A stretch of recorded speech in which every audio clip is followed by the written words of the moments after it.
आदर्श अंगनबाड़ी रे दा अभाव अंगनबाड़ी रे दा बनुते चेटे को चे नल दा बनुते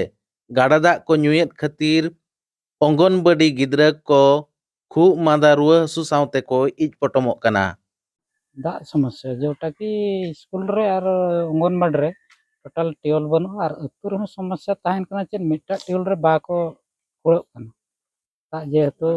खराब लेन खान गाड़ा दाग को ᱧᱩᱭᱮᱜᱼᱟ और स्कूल गिद्रा हो दिने दिने दो चेत को चिकाएगा गाड़ा दाग खन अरुप कते ओंडेना हको ᱧᱩᱭᱮᱜᱼᱟ जेहेतु अड़ी असुविधा कान गया और गिद्रा को अड़ी जोटा इमानते रोग बिघ्न ᱧᱟᱢᱮᱫ कोगे ठंडा ज्वर दुनिया कना तो ओना हिसाब ते ᱚᱱᱟ ᱠᱷᱟᱹᱛᱤᱨ ᱛᱮ स्कूल गिद्रा अंगनबाड़ी गिद्रा ᱟᱹᱰᱤ ᱡᱳᱨ ᱠᱚ ᱦᱚᱭᱨᱟᱱᱚᱜ ᱠᱟᱱᱟ जे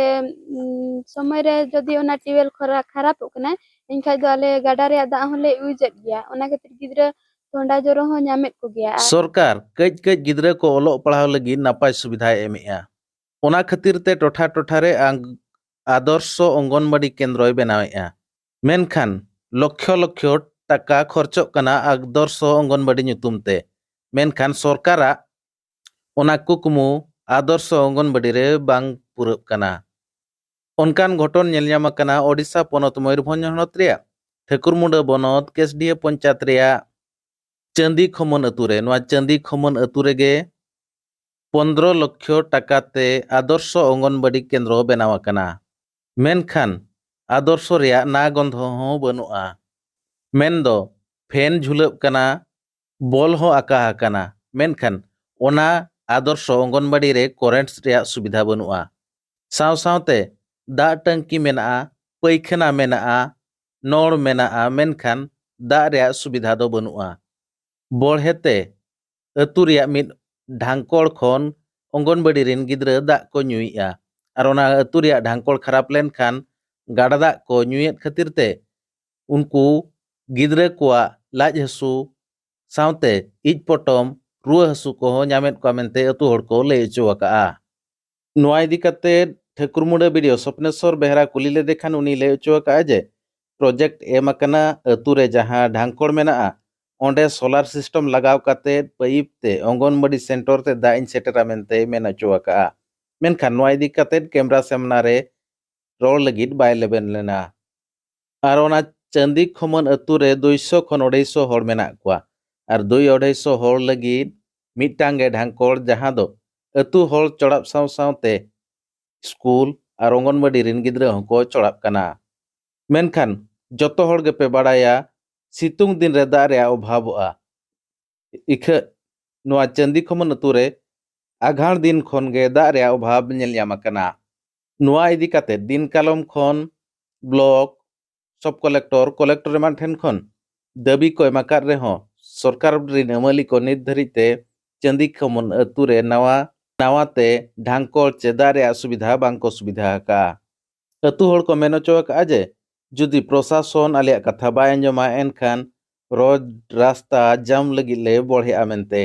चलो तबे ओना रे चलो गे बो नेल लेगे अलिया ᱧᱩᱛᱩᱢ हुयो कना रामसे हांसदा अतु चांदी खमन और ब्लॉक हुयो कना ठाकुरमुंडा जीपी हुयो कना केसडी चेदम लया पे अतु रे समस्या आले अतु ना समस्या बिस्ती हुयो कना नोना दाग समस्या जोटा कि स्कूल रे और अंगनबाड़ी रे टोटल टियोल बनु और अतु रे समस्या तहन कना चे मिटा टियोल रे बाको कुड़क कना दाग जेहेतु खराब लेन खान गाड़ा दाग को ᱧᱩᱭᱮᱜᱼᱟ और स्कूल गिद्रा हो दिने दिने दो चेत को चिकाएगा गाड़ा दाग खन अरुप कते ओंडेना हको ᱧᱩᱭᱮᱜᱼᱟ जेहेतु अड़ी असुविधा कान गया और गिद्रा को अड़ी जोटा इमानते रोग बिघ्न ᱧᱟᱢᱮᱫ कोगे ठंडा ज्वर दुनिया कना तो ओना हिसाब ते निहाती आले सरकार ले मेताया दो निहाती नोआ दो व्यवस्था आले टियोल दो निहाती सरकार गे बारया नितो में नवा सरकार हेजना संताल सरकार मेनाया अभी मुख्यमंत्री ने चेदम मेताया उनी तो अलिंग मेना नवा सरकार हेजना जेहेतु नितो तो आले निहाती निया दो व्यवस्था आले तुरमा दा जेहेतु अतु रे मेटान टियोल और स्कूल रे और अंगनबाड़ी रे निहाती मेटान टियोल दरकार निगलिंग मेताया यथा शीघ्र लागे निना दा समस्या दो दूरीकरण का मेनते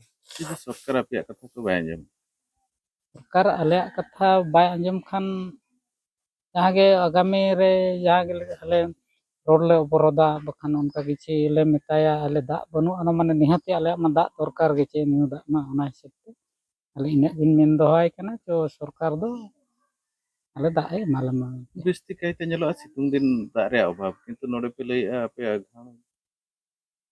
ᱫᱤᱱ ᱨᱮ ᱫᱟᱜ ᱨᱮᱭᱟᱜ ᱚᱵᱷᱟᱵ ᱧᱮᱞᱚᱜᱼᱟ नुआर ना प्रॉब्लम जो अघाण दिन रे आले प्रॉब्लम मो कान गे दाग जेहेतु नेतो अघाण दिन दाग दो अभावेन गे और नित खन टियोल बनु अनांग जेहेतु अतुरे मिटांग गे टियोल और स्कूल रे हम बनुआ अंगनबाड़ी रे हम बनुआ और मिटांग टियोल रे हम बा सफिशिएंट बाय हुयुक ना दाग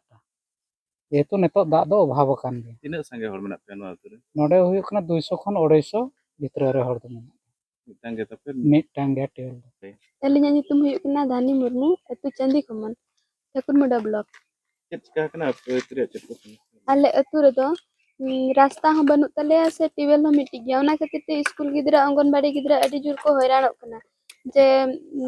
ᱥᱚᱢᱚᱭ ᱨᱮ ᱡᱚᱫᱤ ᱚᱱᱟ ᱴᱤᱭᱩᱵᱚᱭᱮᱞ ᱠᱷᱟᱨᱟᱯᱚᱜ ᱠᱟᱱᱟ ᱮᱱᱠᱷᱟᱡ ᱫᱚ ᱟᱞᱮ ᱜᱟᱰᱟ ᱨᱮᱭᱟᱜ ᱫᱟᱜ ᱦᱚᱸᱞᱮ ᱤᱭᱩᱡᱮᱫ ᱜᱮᱭᱟ ᱚᱱᱟ ᱠᱷᱟᱹᱛᱤᱨ ᱜᱤᱫᱽᱨᱟᱹ ᱴᱷᱚᱱᱰᱟ ᱡᱚᱨᱚ ᱦᱚᱸ ᱧᱟᱢᱮᱫ ᱠᱚᱜᱮᱭᱟ ᱟᱨ ᱜᱮ रास्ता प्रॉब्लम खातिर ते रुआ हसु रे माने मेडिकल चला लगिन ते अडी गान ले असुविधा कान खातिर ते होर होले गुजुक कान गया बाले सेट दाड़े काना मेडिकल जेहेतु ओना खातिर ते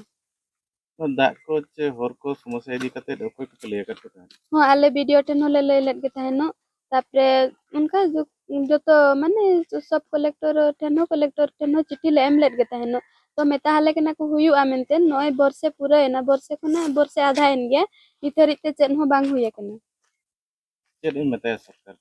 ᱱᱟᱣᱟ ᱥᱚᱨᱠᱟᱨ ᱦᱮᱡ ᱮᱱᱟ नवा सरकार हेजना अदो निये गे आले दोले चाहे जे बांगा तिना लोगोने दाड़ेया उना गे नापायोआ जे आले उना ले असुविधा कना और निना दिन हुयुक कना एरहो चेद दो बाय चिका हाले कना आले ले चाहे जे बांगा टिवेल रे ताले माने स्कूल रे हुयु मागे और टोला रे आर मिटी टिवेल दरकार